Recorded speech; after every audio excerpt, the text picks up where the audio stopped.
A lot more commercials. Well, hello, An hour. That turned into and thank you all for coming. I'm Gary Hill. I serve as the chair of the Ethics Committee for the Society of Professional Journalists, and I also serve on the board of the Minnesota chapter of the Society. And I wanted to take a moment to let those two groups take some credit. They helped fund tonight's activities to bring David Kidwell into town so we could have this panel. Through the Sigma Delta Chi Foundation and also a contribution from the Minnesota chapter. And it's my pleasure tonight to introduce the moderator of tonight's panel, Jane Kirtley, perfect person for this panel, a lawyer, former journalist, an ethicist, executive director of the Silha Center, and Silha Professor of Media Ethics and Law. And without further ado, Jane Kirtley. Thank you, Gary. Oh, please. I'm the last person you should be applauding because the real hero is someone we're going to hear from very shortly. But thank you so much for joining us tonight. And I wanted to mention that in addition to the sponsorship by the Society of Professional Journalists, both the national chapter and the Minnesota Pro chapter, this event tonight is underwritten by the Silha Center for the Study of Media Ethics and Law. And we have with us tonight one of the donors whose generosity made that possible, Helen Silha. Helen? Helen always tells me I'm not supposed to do that, but I always do anyway. Those of you that are standing in the back, can I ask you to please come up and fill in the seats? It's very disconcerting to those of us that are up here to see you standing back there. We don't know if you're going to attack or leave or just stand back there and eat. So there are a few seats, so please may I encourage you to come up and take them. Thank you. And there are a couple, there's a 1 and 2, and so don't be scared, we will on you. Unless you choose to be recognized. As I think everybody in this room is aware, the news media in the United States are largely unregulated. The First Amendment guarantees that there will be no licensing of the press, at least not of individual journalists, that there is no press law that dictates what we must do or what we cannot do. We are subject to laws of general applicability. We are not subject to special press laws, for the most part. But one of the things we'll be talking about a little later this evening is the question of whether there ought to be a law to protect the rights of journalists to refuse to reveal confidential sources, information, and unpublished material in a court of law or elsewhere.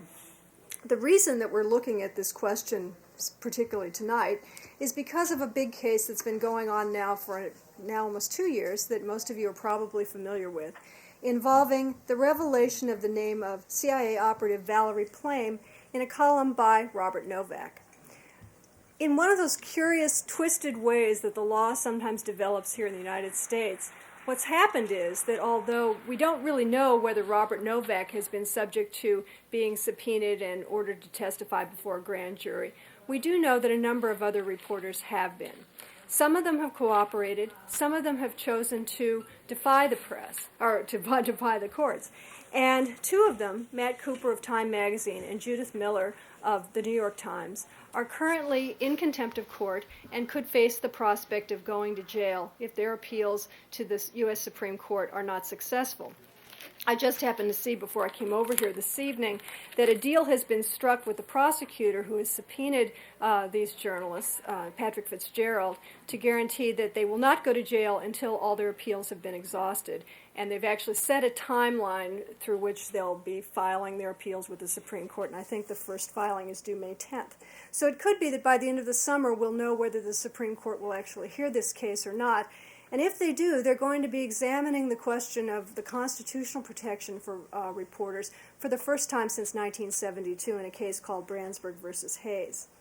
But I think the question that we're really looking at tonight is, should there be any kind of a privilege for journalists? Should journalists be treated differently from many other people? As some of our speakers will talk about tonight, there actually are privileges that exist for a variety of individuals, professions, and so forth, but there is no federal shield law protecting the press. And increasingly, the courts have been saying that the First Amendment doesn't provide protection either, at least not in circumstances like the ones involved in the Valerie Plame case. So we'll be talking about that. And to start us off, The first person we're going to hear from is David Kidwell. Some of you may have heard David on the radio this morning. He was on NPR on mid-morning, and he was also on Jack Rice's show on WCCO radio. He's an investigative reporter with the Miami Herald, where he's worked since 1990, including during the period of time that we're going to be talking about very shortly. His reporting has prompted a variety of government reforms, among them the nationwide overhaul of policies that rewarded corruption and cronyism within the U.S. Customs Service, the resignation of Miami's police chief, who presided over dozens of shootings, and the jailing of the director of a homeless charity, who had been caught using homeless labor and charity money to enrich himself. In addition to numerous state and regional awards, David was a finalist for the 2004 Pulitzer Prize for his work with 4 other reporters on the crash of the Space Shuttle Columbia. But the reason he's here tonight is to talk about what happened to him in 1996, when he served 15 days of a 70-day sentence for contempt of court after refusing to testify about a jailhouse interview with an accused child killer. Now, I must tell you before I give the podium to David that his decision not to testify and to go to jail was certainly not without controversy. He had a very interesting series of disputes with his own employer, the Miami Herald. He was roundly vilified by many in the press, who suggested that he was simply seeking attention and fame and fortune. As he will be the first to tell you, he's still working at the same gig he was working at in 1996, so it's a little hard to see that that was terribly successful if that was indeed his purpose. There were also some controversies about the way he got the initial story that led to his subpoena, and I will leave it to him to relate that to you. But I guess the point that I want to make is that when you put all of those issues to one side, the fact remains that David Kidwell, when the axe dropped, and when the question was, will you testify or will you go to jail, he chose to go to jail. A courageous move that I think all of us must respect. And now I'll turn it over to David. Thank you. I think Jane just said it all, so I'll just move on. Before I start, I just want to tell you that I was sentenced to 70 days in jail, and I only served 15. And the person I have most to thank for that, and on the face of the earth, is sitting right here. I had informed my newspaper to stop the appeals on my case, and they agreed. One of the arguments they used to try to get me to testify was that it's just going to set bad precedent. You're going to make the law worse for everybody else. You know, the facts of this case are so bad that, you know, we can't fight this. So I said, okay, stop fighting it. I'll go do my time. And they did. And so I was looking at 70 days, which is a lot worse than 15. 15 was bad enough. And Jane stepped in from the reporters. She was with the Reporters Committee at the time, and called up my lawyers at the newspaper and said, "What are you doing? You need to file a petition to get him out of jail while he fights his appeals." And so they did, and we won. And we eventually won the appeals. So I have Jane to thank for that, and I just wanted to make that clear before I get started. I started this whole ordeal. Usually when a reporter gets a subpoena, and I've had more than a dozen of them in my career, you know, you toss it to the media lawyers and you forget about it, and they work their magic, and they're smoke and mirrors, and it goes away in every case. And that's what I thought was going to happen in this case. You know, and I was stunned when it started coming down to it, that they wanted me so bad. And I was also stunned at how little I had thought about what my job meant, and how little my colleagues had thought about what the job means. And so when it came down to it, essentially what I did was I went to the jail to interview. The case was a 7-year-old girl who her parents had told the police that she had been abducted from a flea market in Fort Lauderdale. And a nationwide manhunt ensued for this stranger abduction. And this went on for like a week and a half. It was a very high-profile case, got national attention. And I was the reporter assigned from the Miami Herald to cover that. Well, a week and a half went by, and sure enough, the parents cracked and told the police that, well, indeed the stepfather had beaten the girl to death and put the girl in a closet and lit incense to cover the smell of the body and buried the body. And they arrested this guy. and held a press conference and accused them of the crime and put them in jail. The woman bailed out, the mother bailed out, and held her own press conference on the steps of the courthouse to say what an evil man this was, and how he had brainwashed her and was using mind control. So I did all the typical moves a reporter would do. I tried to find family. I called the public defender, who hadn't even met him yet, and got the obligatory no comment. The wife was no help to me, and here I was writing these screaming headlines about this man, contributing to the ruination of his life at that time, and I had nothing but what the police were telling me, essentially. And as most reporters are, I'm skeptical of what I'm told by the police. So I felt an obligation to talk to the man. So I sent a telegram, it went unanswered. I sent a letter, it went unanswered. And in Florida, they have an unusual policy.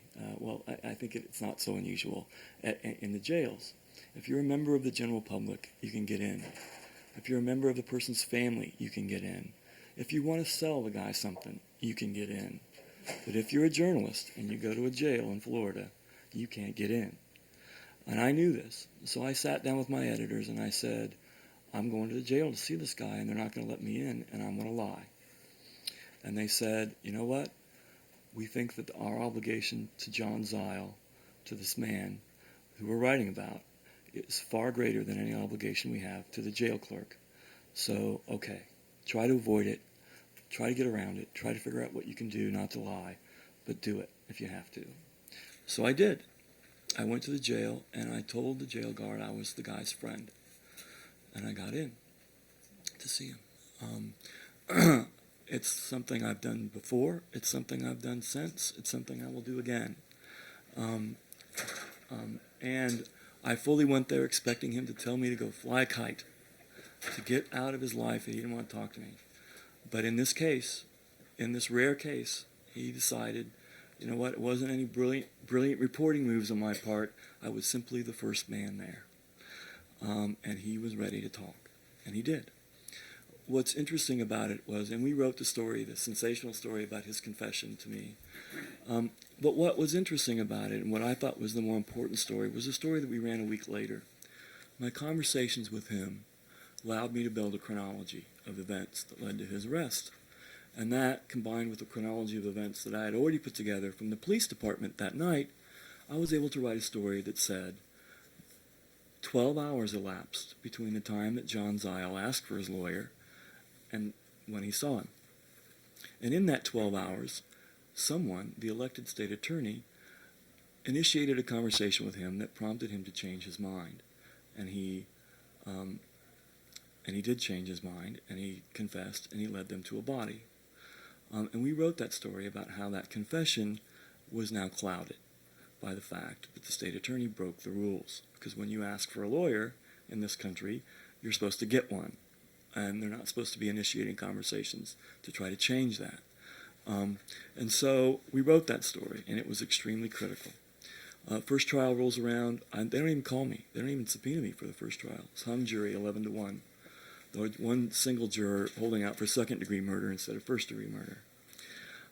Second trial rolls around, and in the interim, the defense attorney files a motion to have the confession thrown out based on how it was illegally obtained.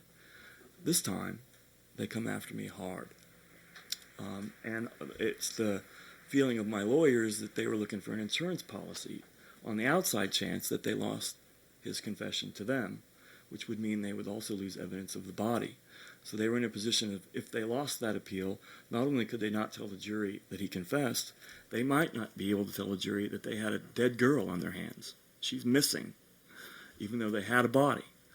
So their thinking was that they needed me for insurance in case they lost that. So they came after me hard. For me, the bottom line was, in the end, it really wasn't about the law, which was horrible at the time.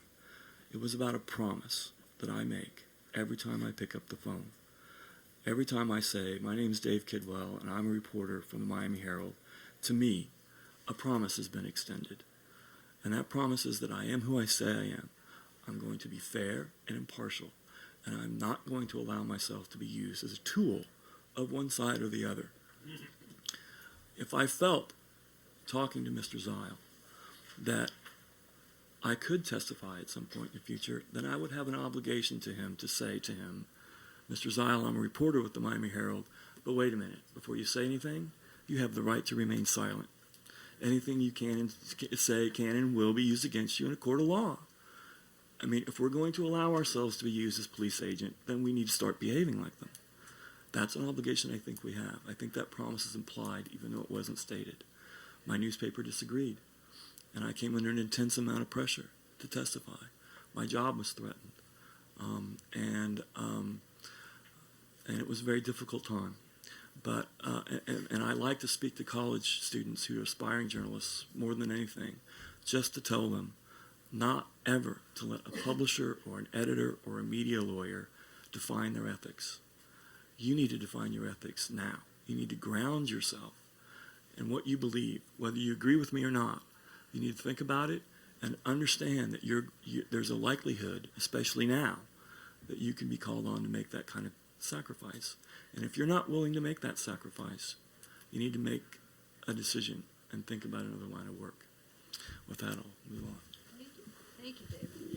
Okay, so now to give us another different perspective, we're lucky to have with us tonight Carrie Miller. Most of you know Carrie Miller because she's been working here in the Twin Cities as a journalist for quite a number of years. She's currently the host of Mid-Morning, and I think you're coming up to almost a year in that role. But before that, June 7th, I think, 2004. Oh, I have my ways, but I'll never reveal my sources. No, certainly not. Before joining KARE 11, she was a reporter with KSTP and KTUL in Tulsa, Oklahoma. And she's been a radio news reporter and anchor as well. So she's had her share of experience with investigative and political reporting of various kinds, and I would suspect has had some experiences with confidential sources, or at least people that would like to be confidential sources.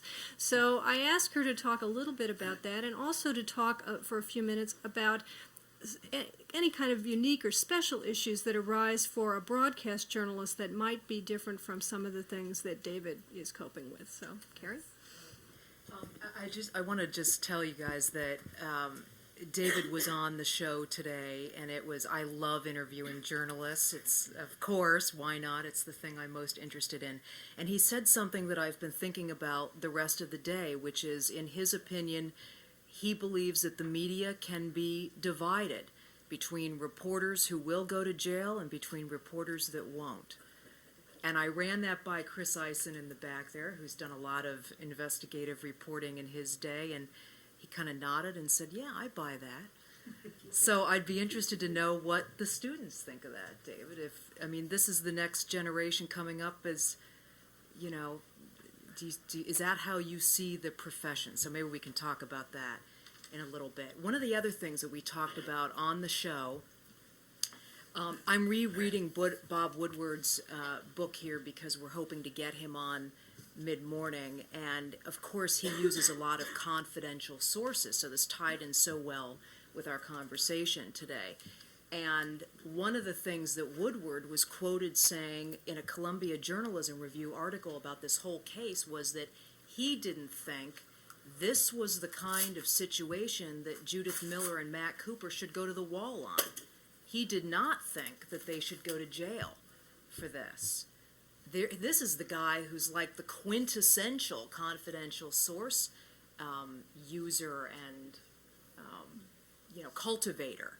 So maybe we can talk a little bit about that too. The other thing I was thinking about that was sources with agendas and covering politics. That's it. Basically, they're tipping you off to information because they want to get their story out, or they want to nail the other side, and that's always something that is touchy, and something that reporters who are using confidential sources, especially in political reporting, have to be conscious of. And a story came to mind as I was thinking about this. A few years ago, before the changeover of administrations, when Jesse Ventura was governor, I got a tip from a source. A political conversation cannot happen without mention of Jesse Ventura, David. I got a tip from somebody that I knew pretty well and that had tipped me off to some other stories that there was somebody high up in the Ventura administration who had lied about something. One thing, this source told me, on her resume. I took off with that. We spent a couple weeks doing some research, and we actually managed to discover that not just one part of the resume was a lie, but almost all of it was. And it was things like everything from didn't happen at all to I received an award that, and this is what was on the resume, it turned out that she'd been in the running for the award. It took quite a bit of backtracking because this woman was in her mid-40s. Now keep in mind, this source is saying to me every few days, who had it in for the Ventura administration, what's going on with that story? Where are you on that story? And look, we're working on it, we're tracing back, this takes some time kind of thing. What happened was the night before we were ready to air the story, we went to the woman in the administration and laid it all out. And this was we need your comment. We're airing this story tomorrow, with or without your reaction. It had already been acknowledged within the administration that they had done some of their own checking and that indeed some of the stuff on the resume was a lie. And the person resigned that night. The story never aired because the conversation in the newsroom, and it was a pretty big battle in the newsroom, was, well, what's the public's right to know now that the person still doesn't work in the newsroom? Or I'm sorry, in the administration. Does the public really need to know this anymore? This person is not using their lies anymore to work on behalf of Jesse Ventura. The source was furious because the story never aired and felt like, and that ended my relationship with the source right then and there. So maybe at some point tonight we can also talk about the agendas of sources and how that plays into the reporting. And I think that's everything I've got for now, Paul. Hand me that mic just for a second. And maybe I'm going to move to the podium when we get into our Q&A here because I don't want to have to keep hogging the mic.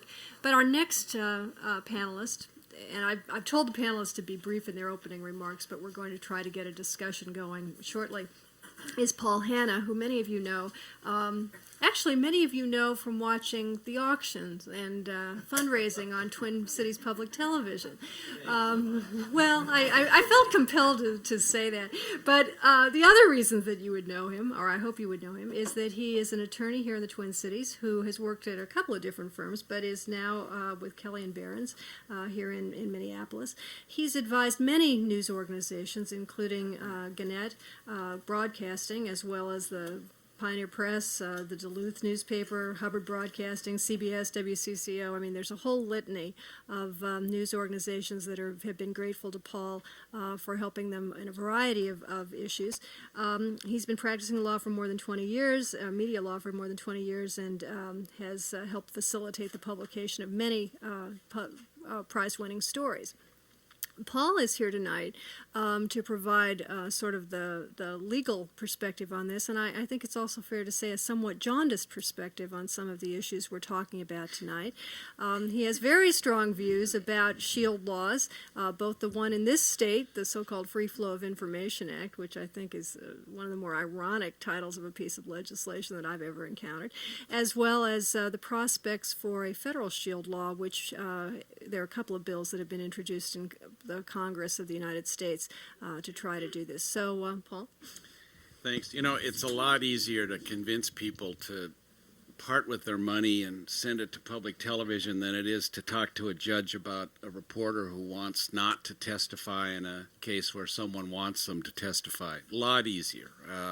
Begging for money is simple compared to trying to get involved in a shield law question in the courts. And the biggest problem, and I think David kind of alluded to it, is that ultimately the question of whether or not a reporter testifies, I think, is based not on the law, because the law sucks. It is horrible because it's written by lawyers and defined by judges, and But in fact, the question about whether or not a reporter will be able to protect sources and unpublished information or be a part of a process a reporter shouldn't be a part of, which is the criminal or civil law, it comes down to a question of ethics. And it's got to be a very personal decision, because when all of the important things are being done, when the relationship between the source and the reporter is being established, when the rules are being defined, when the promises are being made, and then perhaps changed or amended slightly, when the representations are being understood and misunderstood, there's no lawyer there. There's not a lawyer around to help to define the relationship, or how important the relationship will be, or how important confidentiality will be, or how broad the promise will be. There's not a lawyer. No one's reading the statute, because even if they did, they wouldn't understand exactly what it meant. So what happens is this very personal relationship gets established. All of the parties begin to understand, or think they understand, their role in it, and then it all falls apart. It falls apart because the source and the reporter go off. The reporter writes a story, the source gets in trouble, the source goes to court, and now the reporter comes back in a completely different relationship. And only then does the media lawyer look at the Shield law and try to squeeze 8 pounds of that into a 5-pound bag, and it doesn't work. So it's a question of negotiation, it's a question of interpretation, it's a question of cajoling. I can't tell you the number of times, when I think about being a media lawyer with respect to confidential sources or subpoenas, what I do is I whine. I whine to the party who's issued the subpoena about how terrible this all is. I whine about how my reporter's going to wreck their case. I whine about the lawyer on the other side. I try to make it sound like we will be such pains in the butt that it's probably better for you to move on and do your case without us. Because I know once we get in front of a judge, we will have a very steep hill to climb to try to convince somebody that this law that was written 30 years ago actually has some bearing on the issue before the court. So we will talk about it. I think my concern about this always is that relationship is set up and it's so personal, but it doesn't have anything to do with what the Shield law says. Okay, well, that's a provocative comment, and I guess just to kind of bring everybody up to speed, I think most people in this room probably are, but just to remind you where we are with the case that's pending in the federal courts originating in the District of Columbia. The two journalists who are under contempt at the moment, Judith Cooper and Judith Miller and Matt Cooper, are in the ironic position of having not actually written a story that that revealed the name of Valerie Plame. As I said earlier, that was done by Robert Novak. We don't know whether Robert Novak has been subpoenaed. We're pretty sure he's not in contempt of court, but we don't know if he's even been asked any questions. We do know, because he said so, that the prosecutor, Patrick Fitzgerald, says he's just about done with his investigation, and the last thing he needs is the testimony from Judith Miller and from Matt Cooper. Paul, based on your experience, what is that telling us about this investigation? Well, when I've been watching this, and I've always thought that there was a political agenda going on. But I was reading something, in fact, this morning, in another media lawyer, much better known than we are, perhaps, but in a New Yorker besides, Floyd Abrams, says that he does not believe that the prosecutor is acting on some political agenda, that he thinks this prosecutor is a very honorable person and is simply trying to set his investigation to rest, but he will not stop without at least getting some kind of satisfaction from these reporters. And I don't think it's going to be. I've always thought this would be negotiated away, but I don't believe that's true.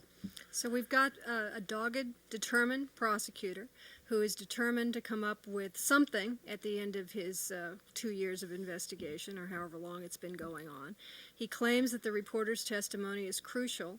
What's interesting, of course, is the fact that at least the prime suspects of the whoever has revealed this information are probably people within the Bush administration, because that's what Robert Novak's column said. He said two high-level Bush administration officials, and unless he was making it up, we would have to assume that that was the case.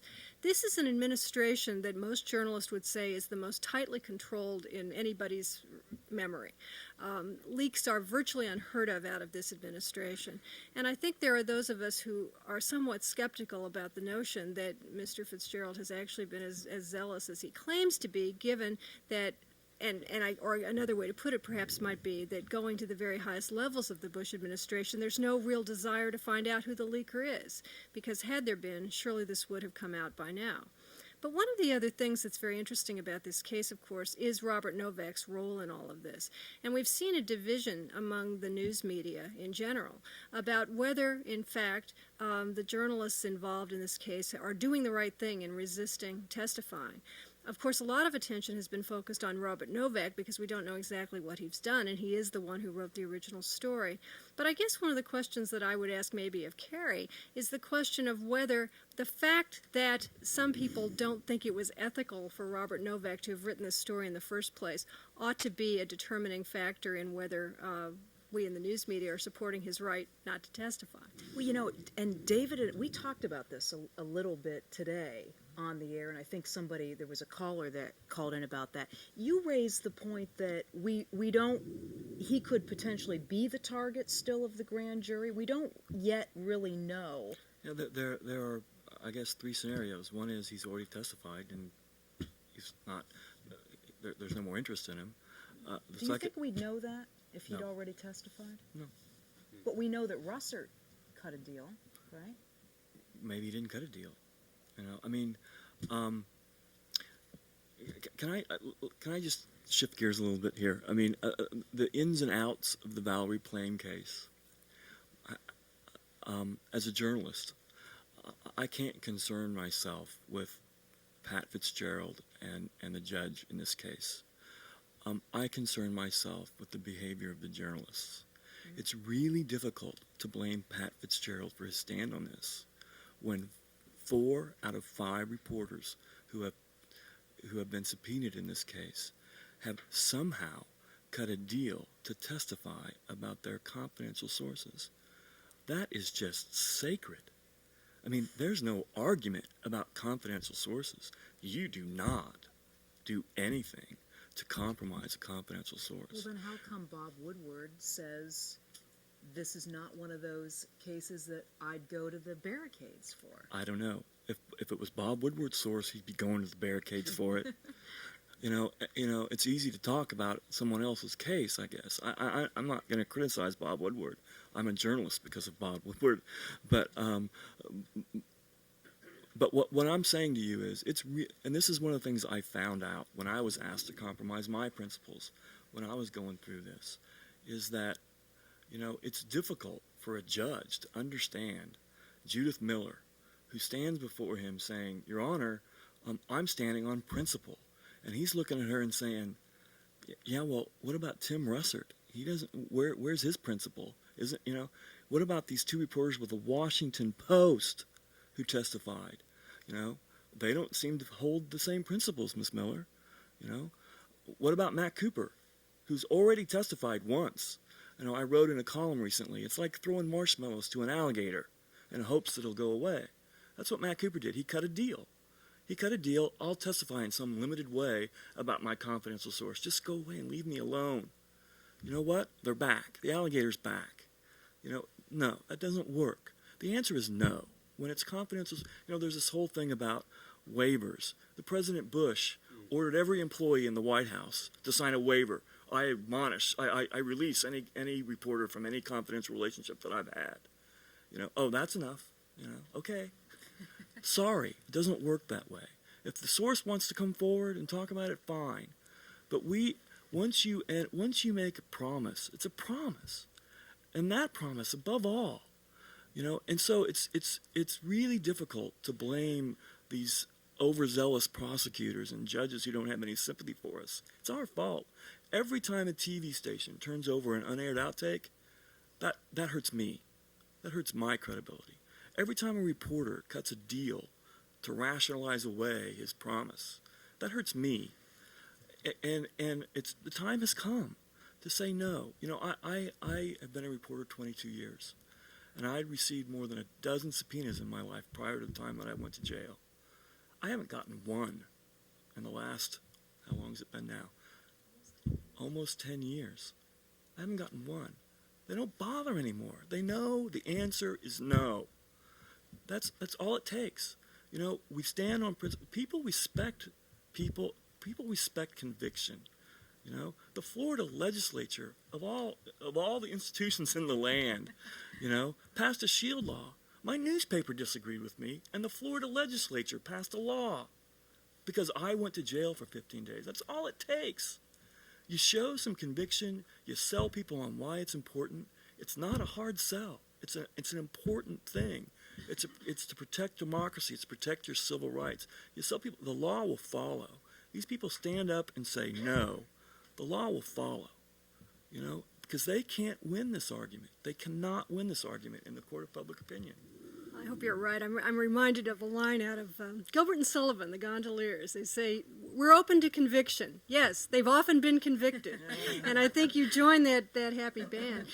Actually, one of the things that I was thinking about as David was talking, in the D.C. Circuit, as you may know, just last week, decided that it was not going to have a rehearing in this case. And they did so without opinion, but one of the judges on the panel actually did write a brief opinion.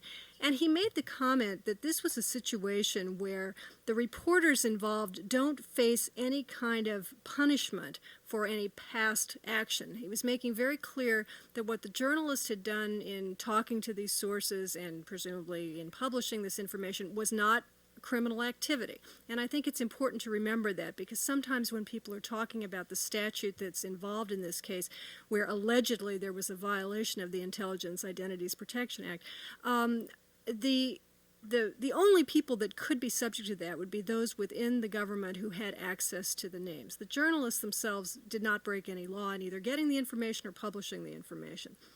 But he went on to say, to avoid incarceration, they need not persuade the district judge that any accusation against them is false.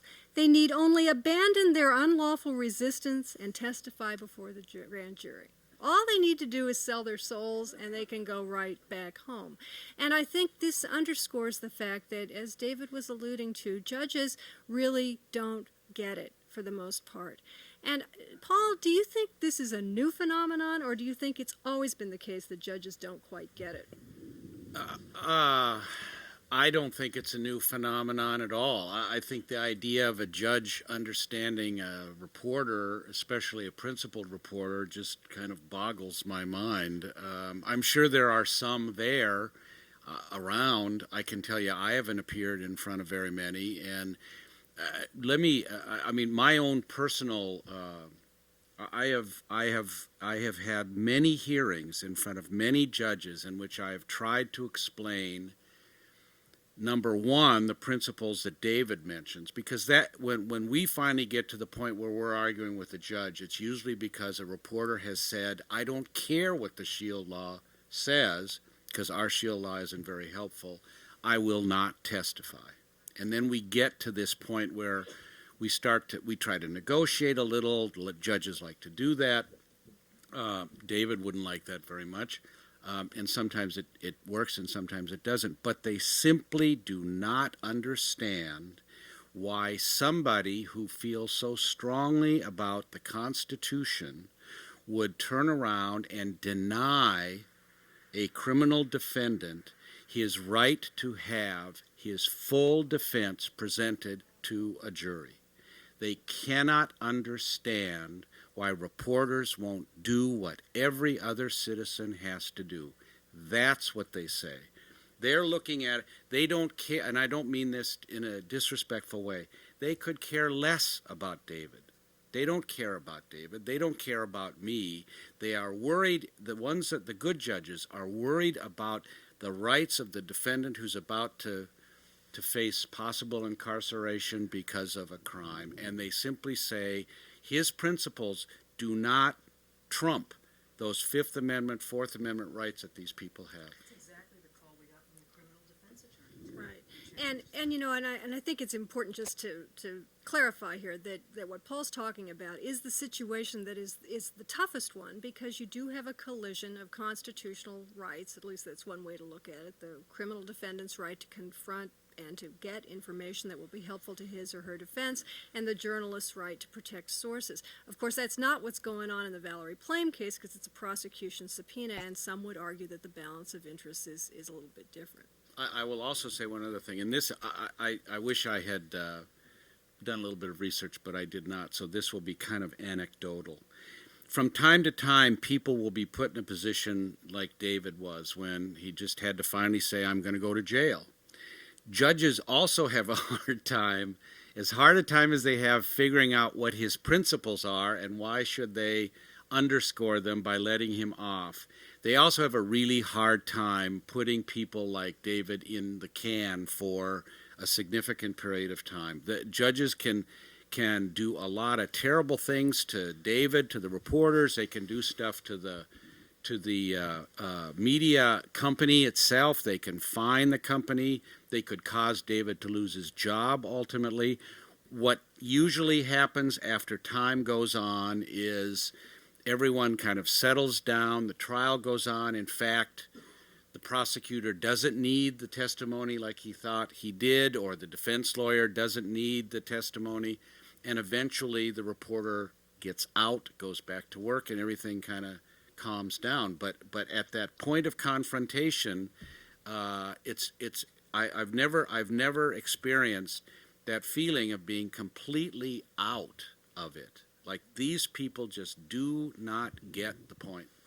I'm going to reiterate, the reason they don't get it is not because of any lack of principle or lack of legal knowledge. The reason they don't get it is because for decades, newspapers and other journalists have been squandering this. They don't understand it because we're not consistent. We turn over unpublished material all the time. We testify in cases all the time. And so it becomes like, well, okay, well now what? Who's this guy? What principle? What? You know, I just had a case last week. You know, well, what are you doing? What are you doing to me? That's their attitude, you know. And the time has come. I would love to see the publisher of the New York Times at Judith Miller's next hearing saying, you know what, Your Honor, if Judith Miller's in contempt, I'm in contempt. You put her in jail, you put me in jail. She works for me. I told her to do this. I'm ordering her not to testify. I make 7 figures, you know. I don't know what Judith Miller makes, but, you know, you put the hardship on me. I can afford it. I want to see that. I want to see the Supreme Court put the publisher of the New York Times in jail. You know, it's not going to happen, but I want to see him say it. I want to see him say, the time has come. This is, I'm not talking about the law. I'm talking about a promise, the promise of journalism. You know, the promise that we're not going to stop by the FBI office on the way to work and strap on a wire. You know, that's not what people want out of a free press. It's not our function. And I don't think that's a hard sell. I don't think if newspapers did a better job of investing people in why this is important, that this would be such a big problem. We fail. We're horrible at it. It's inside baseball. Nobody wants to read that. No, you know, come on. You know, don't get off your soapbox, Dave. You know, I get this all the time, and it's not that difficult an argument to get people to understand. It's not. Judges understand it. They just look at it and think, yeah, but the guy testified last week. You know, the TV station gave me the accident footage. What are you doing to me? That's my take on it. You know, it does occur to me that these are young journalists who are going to go out into the real world and work for mega corporations like I did, Gannett. They own a ton of newspapers and a ton of TV stations. And the real world is probably most of your management will not, they don't want to pay the legal fees. I mean, Paul knows this better than anything. The last thing the television station wants to do is spend a whole lot of money helping a reporter make a stand. the first thing they start to do is add up the legal fees. What is it really going to cost? We could make the stand, or how much is it, what's the bottom line here? And I mean, that sounds great. That's one of the reasons that judges now are getting away from throwing the journalists in jail and instead levying a fine on the news organization. It's a very perceptive ploy of exactly what you're talking about, Carrie, which is the idea that they don't want to have to spend the money. And, they can let David go to jail for 2 weeks and they'll lose a little money in the process, but they can live with that. But what if it's $1,000 or $10,000 a day fine? Can I give an anecdote here? I mean, one of the most exciting moments that I had during my whole ordeal, before in the 6 months before I went to jail and I knew it was coming, I kept my mouth shut because I wanted my lawyers to get me out of it. I was willing to do anything. I didn't want to stand on principle. I just didn't want to testify. I didn't want to be some martyr. I didn't want to be, the poster child for journalism. I just wanted not to have to testify and go about my job. And so I did what they told me to do, and I kept my mouth shut. Well, while I was sitting in jail, a reporter at the Naples Daily News, and I've never met her, but I still remember her name. Her name is Michelle Warbeck. I was sitting in jail, in the Palm Beach County Jail, and the day she got the subpoena, the day she got it, she went out on the front steps of the newspaper and held a press conference and said, "I got this subpoena today. I'm not doing it." And she flipped the bird to the prosecutor. And I thought, okay, now we've got a movement.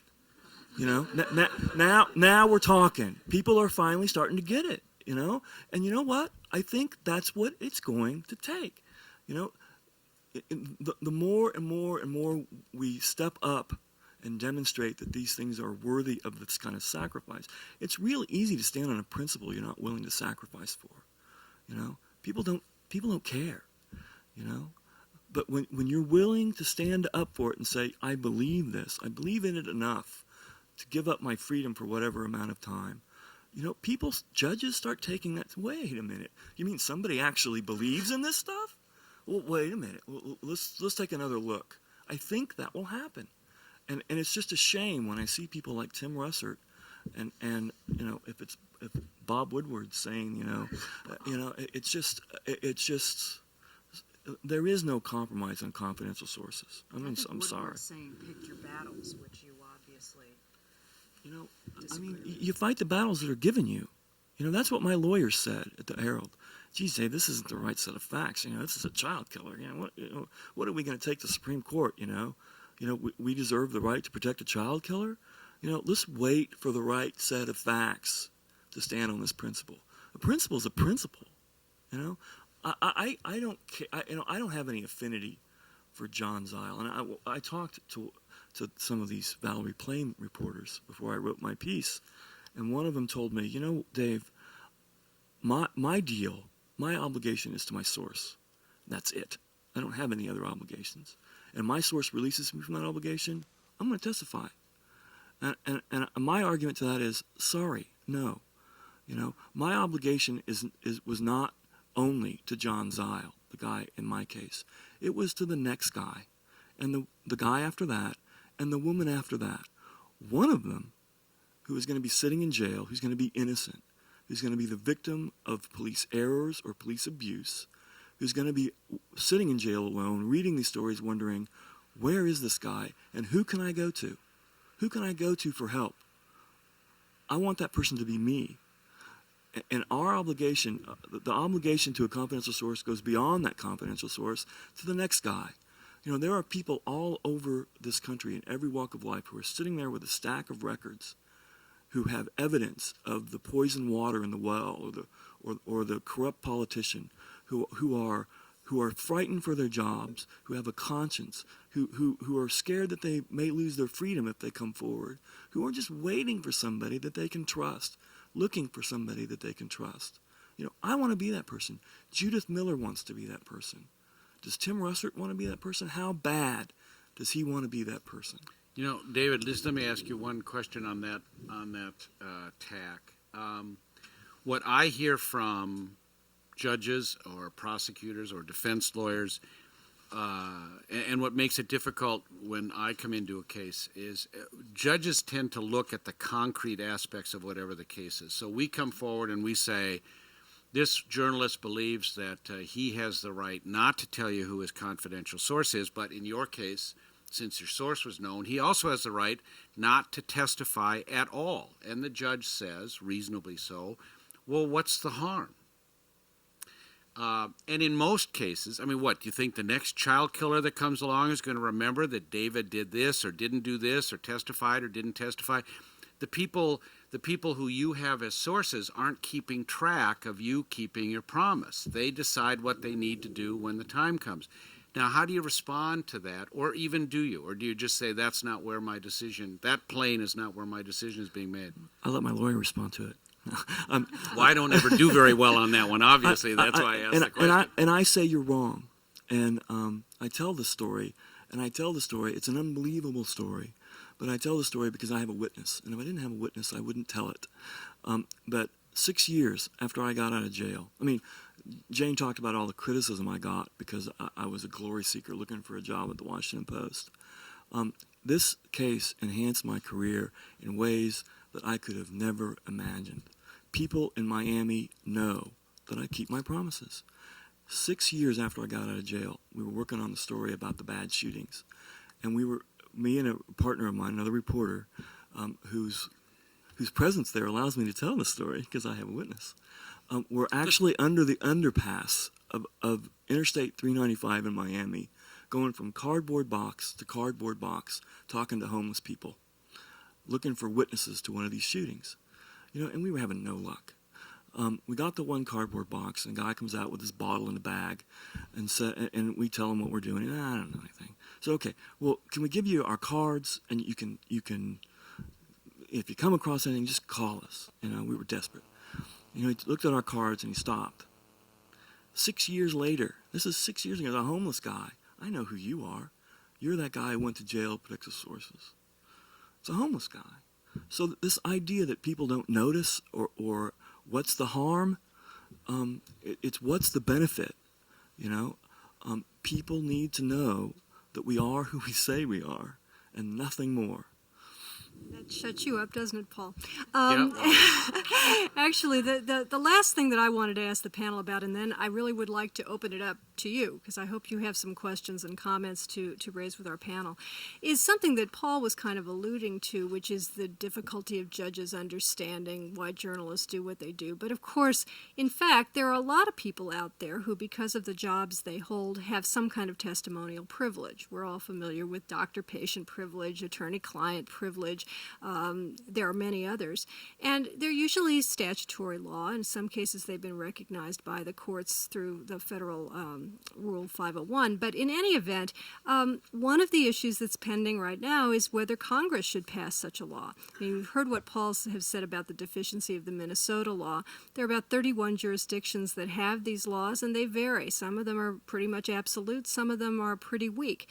We don't know what's going to come out of Congress, but one of the big issues that is going to have to be grappled with is how we define who a journalist is.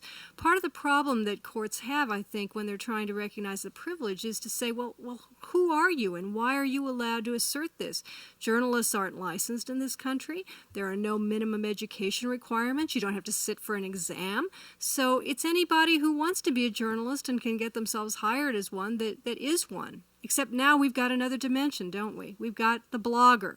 And in one of the decisions that was, one of the opinions that was written in the Valerie Plame situation, one of the judges said, what kind of privilege is this going to be if it's going to extend to anybody with a computer and a modem sitting in their pajamas and uploading to the internet? This is going to be a privilege that's going to mean no one ever has to testify before a grand jury, and we can't have that. I mean, if Congress does it, we'll have to construe it, but we don't think that that would be very good policy. So how do you deal with that kind of question, with how you define who is entitled to this privilege? And we'll just go down the panel. And this was the question I got from Carrie this morning when I proposed a simple solution. You define a journalist by those who are willing to go to jail. Everybody else isn't a journalist. You sign a contract. There you go. And it's simple. As a journalist, I don't care about the law. I'm not going to go ask the Congress that I'm supposed to cover for a favor. I'm not asking for their handouts. You know, we demonstrate that these principles are worthy. We won't have to ask for a shield law. They'll give us one. Our protection is in the First Amendment. And whether it's this Supreme Court or the next one, if we stand up and demonstrate that the principle is worthy of that sacrifice, you know, it'll come. It'll come to us. Either that or prosecutors will stop bothering us. They don't want to put us in jail. It's a sideshow that they would rather not deal with. If they know up front the answer is going to be no, they won't come after us in the first place. And I'm a walking example of that. I don't know. I mean, that sounds great. Let's make everybody say, yes, I'll go to jail if called. That's not really practical, David. You know that. I don't know what the answer to that is, Professor. It's just so, it makes me really nervous when I see all of these bloggers, let's say, because I watch politics so closely and I see them go to the conventions and I see, well, suddenly the bloggers are on network television talking about the stories they're developing, and I think, did they go to journalism school? Did they work their way up in the trenches? You know, did they cover City Hall for years to learn how to work a beat? Who cares? The public doesn't care.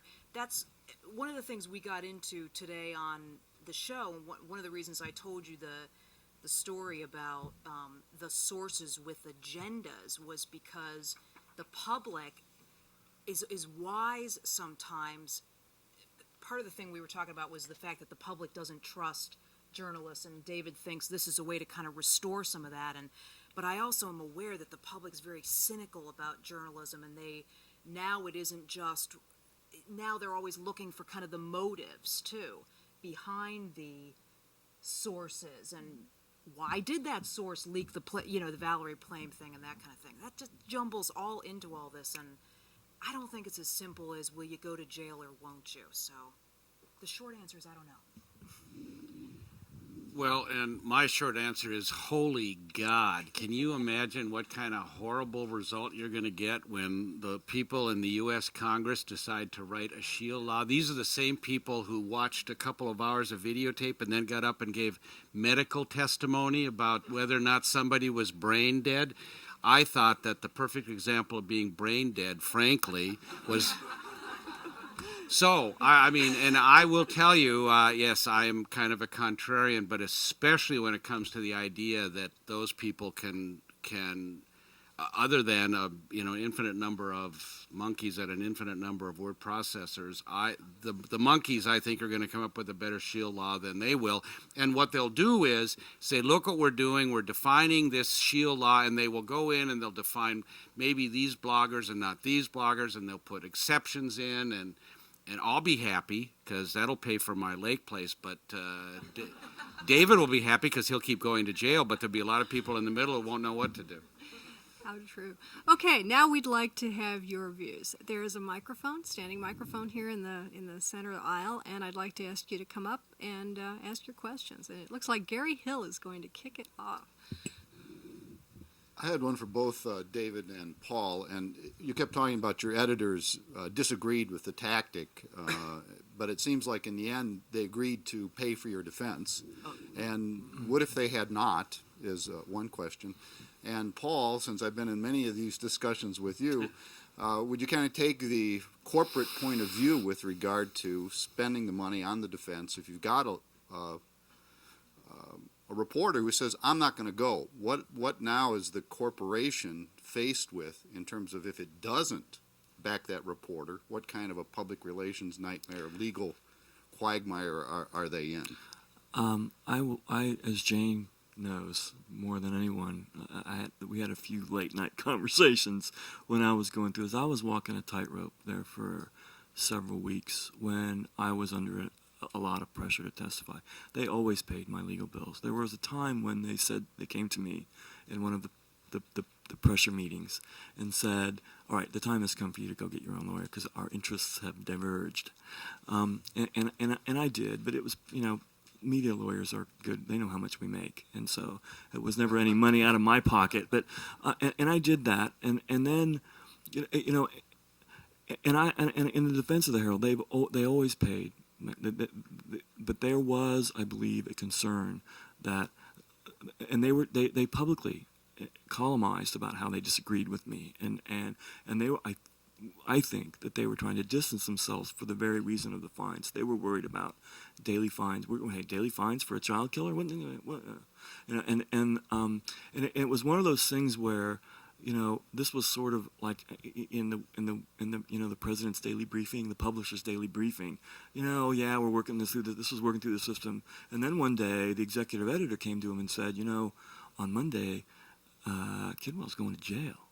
And that publisher says, what? It was like a knee-jerk thing. And he, what? Who is he to be making this decision for me? This is my newspaper. And it was sort of like this knee-jerk reaction. And no, Dave, you're not going to make this stand. But once I was in, and there was a PR concern about how we're going to be perceived, and there was concern about the fines. But once I was in jail and there were no fines, the publisher and the executive editor were the first ones there to visit me. We're with you, Dave. We're on board now. And I feel. Did they identify themselves as journalists, Dave? I feel comfortable talking about this now because I've outlived them. They're both gone. And it really tells me, and that's why I like talking to journalists, and that's why I started teaching journalism, was because had I been a few years younger, had I written a few hundred fewer stories, I would have caved, and I would have regretted it for the rest of my life. And so that's what I say that's what I mean when I say don't ever let a publisher or an editor define your ethics. You define your ethics. Don't let me define your ethics. You talk to people. You talk to people who are independent of the situation. You figure out how you feel now, because my gut was in a knot for a long time. It started as just a gut thing. I don't want to cross. I don't want to put my notebook down and cross over into the story that I'm supposed to be covering.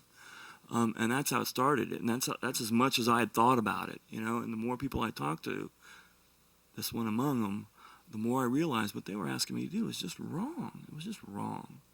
And so that that's kind of my answer to that question.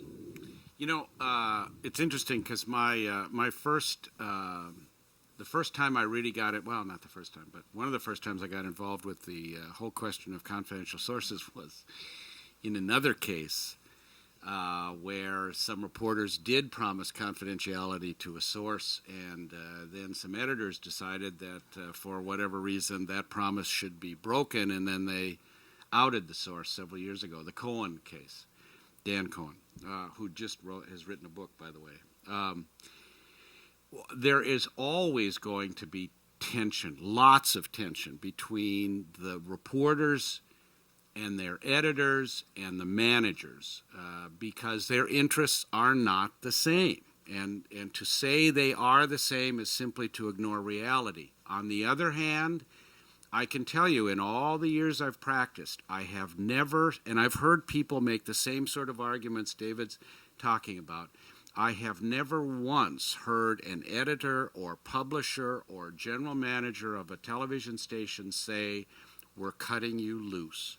There's a recognition there that these principles are important, and managers remember when maybe they were reporters, they recognize how important it is to the reporters. I have never had tension, yes, but never. Well, I wish I could confirm that, but sadly, when I was at the Reporters Committee for Freedom of the Press, one of the reasons we existed was to provide free lawyers in exactly that circumstance. And I did get calls from reporters in various parts of the country and had to scramble to try to find somebody who would be willing to take the case, usually on a pro bono basis, because as David says, most journalists don't have enough money to be able to finance a defense like that. So it certainly may be true here in Minnesota, but I can tell you that in many other places, even many years ago, and that's not even taking into account the shifts in ownership and so forth that have occurred in the last 6 or 7 years. It didn't happen every day, but I could count on that happening at least a couple of times a year when a journalist was coming to me with a plea like that. Now, sometimes I was able to go back to the news organization and shame them into doing the right thing. I did that with the Boston Globe one time, for example, and they stepped up to the plate and did the right thing, but it was not invariably the case. And when the general counsel of the Miami Herald told me on the eve of me going to my sentencing that, gee, Dave, if we're fined, we might have to let you go. I took that as a pressure tactic. I never really believed that they were going to fire me. It would be just a nightmare. They don't want to read the Dart in CJR, and it would just be even worse than the fines. So I never really felt my job was in jeopardy. Please, yes, Chris Eisen. I wonder, this is for anybody, I wonder if any of you think that, regardless of the principle or the importance of a shield law, if you think that we're all making it harder on ourselves than we need to by going to the well too often with unnamed sources, rather than being more rigorous as reporters and finding more ways to avoid that practice. Go ahead. Well, I want you to respond too. Okay. Well, yeah, I probably enter into a confidential relationship a half dozen times a year, and that there are sources that I know and I have a long-standing relationship with. When they call me up on the phone, I know when I hear their voice on the other end of the phone that it's a confidential conversation, and we don't have to. One of the things I talk about in some of the classes that I teach is the definition of on the record, and the definition of on background, and the definition of on deep background, and the definition for attribution only. And there's really only one definition for all of those. It's 7 words. It means whatever your source thinks it means. That's the definition for all of them. Everybody has their own definition. And if you don't understand what that is, you better not be entering into it, and you shouldn't enter into it lightly. But in my case, I don't think that confidential sources is the problem that we're dealing with. In my case, there was no confidential sources. I think it's the more fundamental promise. It's the promise that we make every time we conduct an interview. And it's the promise that we don't state. And it shouldn't have to be stated. People should expect from us that we are not going to be a police agent. I think that's just fundamental. People should expect that people who are sitting in jail or otherwise indisposed with the worst circumstances of their lives should feel that they have the same access to the front page of my newspaper as the sheriff has. It's just fundamental. It's just the way it should be. And I should not have to read them their rights, and I should not have to be worried about the state of the shield law. It's just, and I think that these decisions are not decisions for a courtroom. They're decisions for newsrooms. We need to step up and earn the respect that we're not getting now. We need to earn it. I think it's a little different in television. I've been thinking about this, and maybe Gary has some thoughts on this. It's almost impossible to do a story in TV where you're using all confidential sources. Can you think of?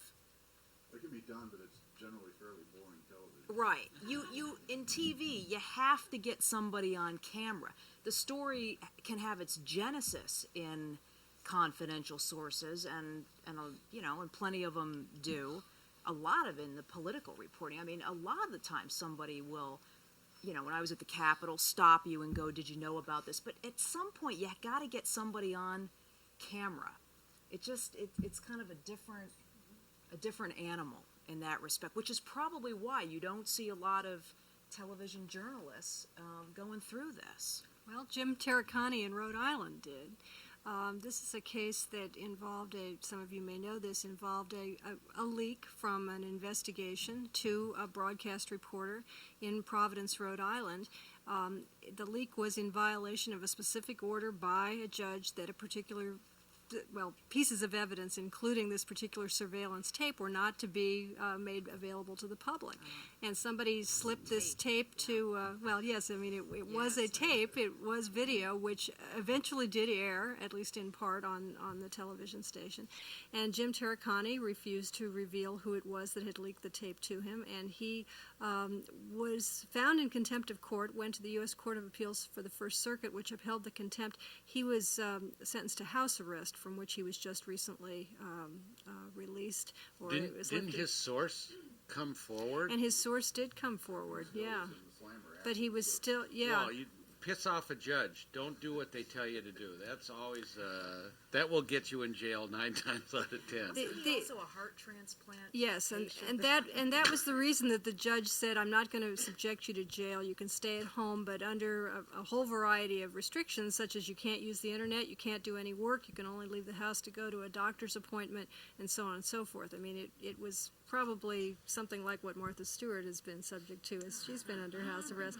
But one of the interesting things I think about the Jim Taricani situation was that, like David's situation, he's been subject to a fair amount of criticism for what he did or didn't do in connection with covering that particular story. And I think that that's one of the things we often have to remind ourselves, that there are often complicated situations that arise, and this is true, I think, of Matt Cooper. As you said, he has already chosen to testify in part. Now he doesn't want to testify in the future. Judith Miller carries an awful lot of baggage that has nothing to do with this particular controversy, but which a lot of people are having trouble separating from this issue. And these situations are never as simple as they might appear unless you take the David Kidwell approach, which is simply, it doesn't matter, I'm going to stick by my promise to my source. Are there other questions? Please, I know that you're all shy Minnesotans, but surely you have something to ask our panel. Okay, this is for anyone who wants to answer. I know that Bob Novak didn't break any laws when he outed Valerie Plame, but do you think that he made the ethical decision in printing the story? I'm a lawyer. I have no idea about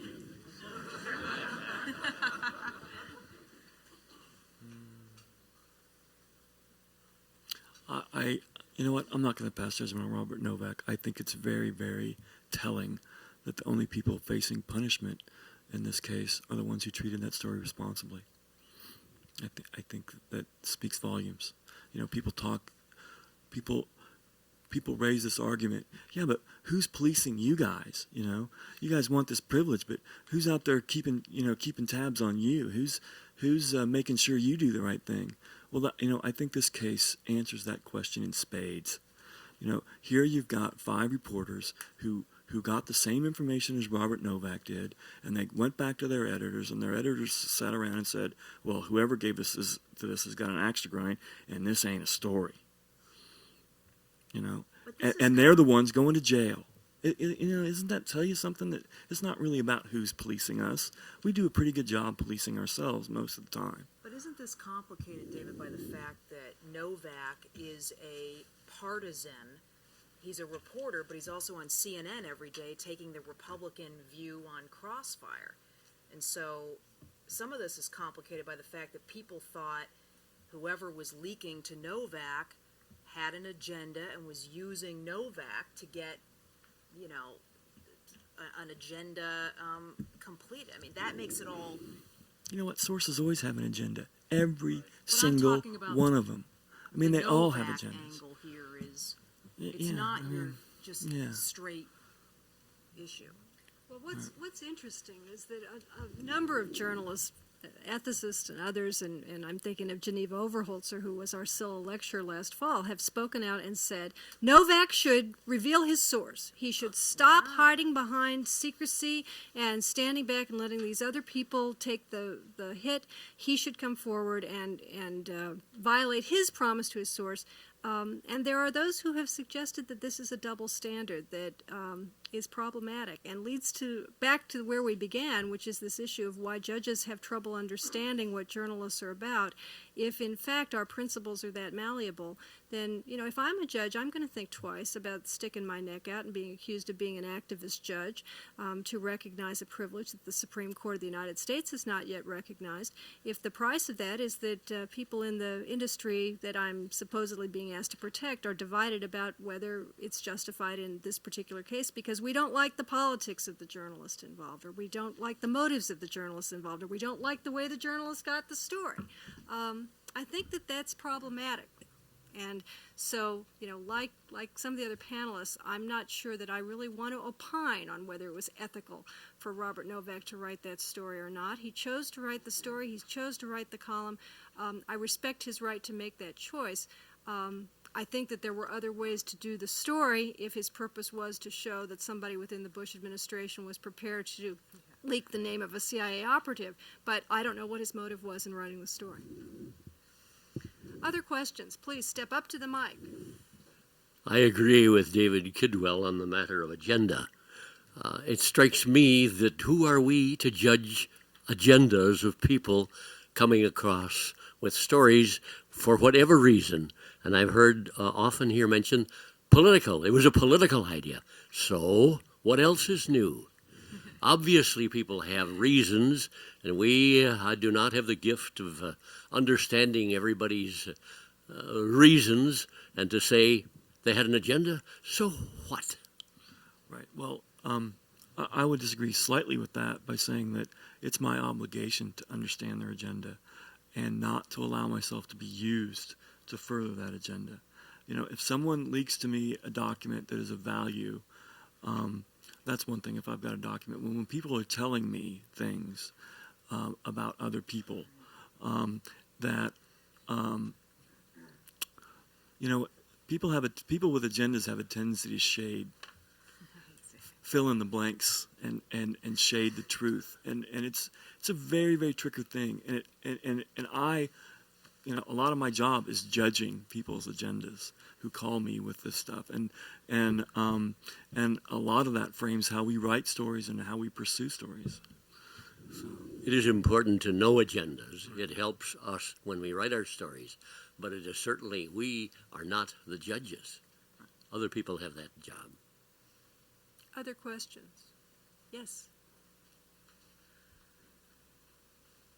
This question is directed towards Mr. Kidwell, but, by all means, the other panelists feel free to answer.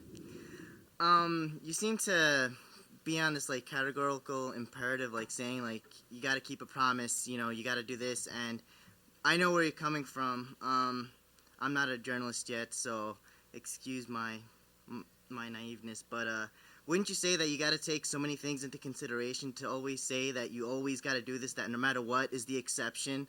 I mean, no matter what, there's no exception, and to say that is to ignore the world around us, because I'd like to say that I'd always keep a promise, and I consider myself an honest person, but I wouldn't be able to say that there would never come a situation where I have to break a promise, and I'm not saying I'd be happy about it. I'm not saying that I'm ready to do it right after I step out of this room, but I'm saying that, there's always an exception, and there's always some things you're going to have to do, whether you like it or not, because you feel that even though it doesn't sound right, it might be the right thing to do. I don't know if you understand what I'm asking or not, but... I think what you're saying is, shouldn't we judge these things case by case? Yeah. And not form arbitrary general rules. Yeah. You know what? When it comes to a promise, you know what? It is pretty arbitrary. It's pretty black and white. I don't see a lot of gray areas. What you have to define is what the promise was and how far you're willing to go with it. And if before you extend that promise, you need to decide how far you're willing to take it.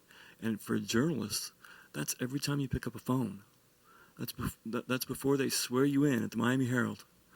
I don't see a lot of gray. I see gray area in almost everything in life, but promises I don't.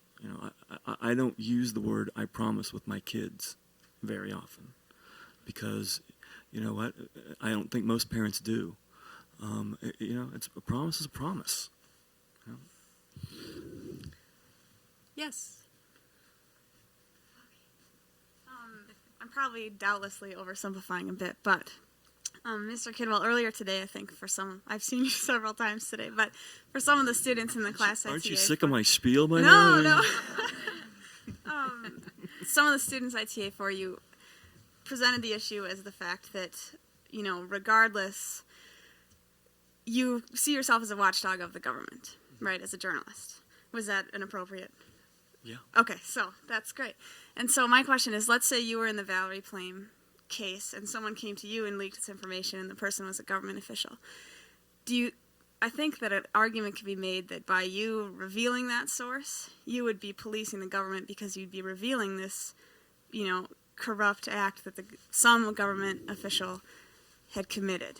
Do you think that would ever enter into some sort of policing, or would your role as the journalist preempt that? I get back to the original discussion, and that is that I don't believe any promise I make to one confidential source begins and ends with that confidential source. It gets back to my integrity and the next confidential source, and the one after that, and the one after that, and whether or not they're going to be able to trust me. And it's not only my integrity, it's the integrity of everybody that I work with. Because as soon as a reporter violates a confidential promise, I don't care if it's to a government official, I don't care if it's to somebody in jail, I don't care who it is. If you extend that promise and then violate it, it's news. And it hurts. It hurts not only you and your credibility, but all your colleagues' credibilities. And so it goes beyond the relationship with that source. I enter into confidential relationship with government officials. And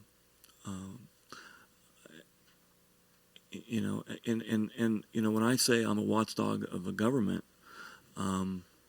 that's true. But that's sometimes you need to enter into confidential relationship with people in the government in order to do that. I'm going to now ask each of our panelists to take a minute or so to make whatever concluding remarks they might like to make. And we'll start with Paul and work our way back.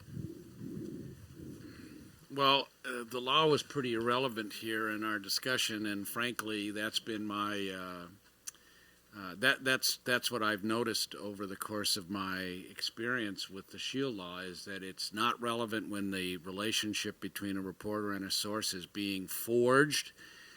It's not really relevant when people decide what they need from reporters and why they need it.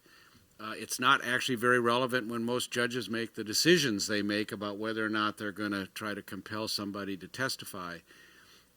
So I've really had a nice time tonight, but I've been pretty irrelevant to all of this, and I think it's really you're interesting. decorative, Paul. Yes, so. well, I like David's.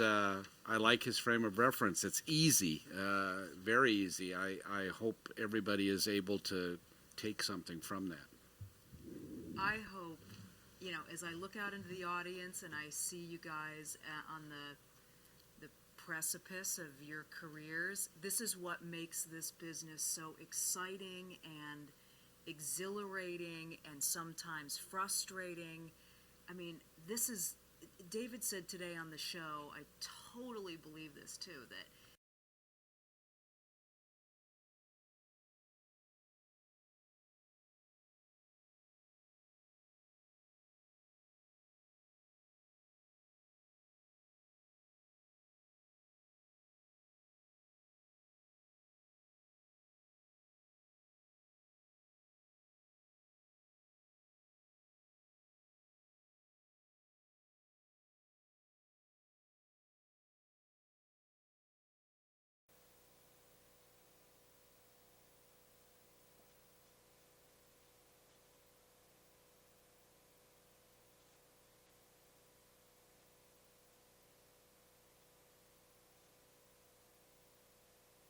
There, because I think one of the main problems that we have are people coming to journalism for the wrong reasons, and we really, really need people who have it squared away in their head that this is an important function, and without it, democracy can't survive. It just can't.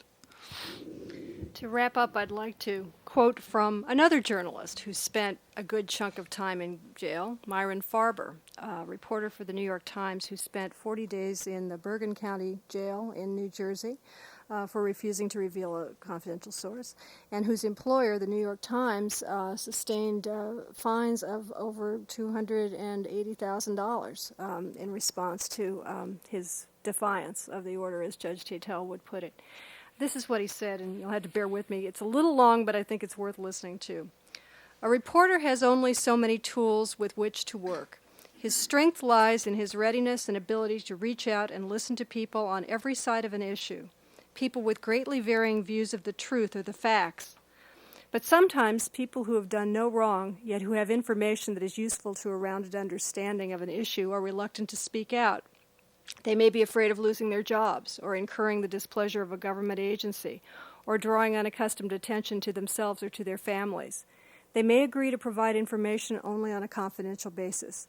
And if I, as a journalist, accept information on those terms, I cannot disavow that agreement later, not without destroying my integrity. If I was willing to permit any devaluation of my ethical currency, I would soon find that my word had eroded completely, and I could not work that way. Words for all of us, I think, in the journalism trade to live by. On behalf of the Silha Center and the Society of Professional Journalists, I'd like to thank you all for joining us tonight, and please join me in thanking our panel.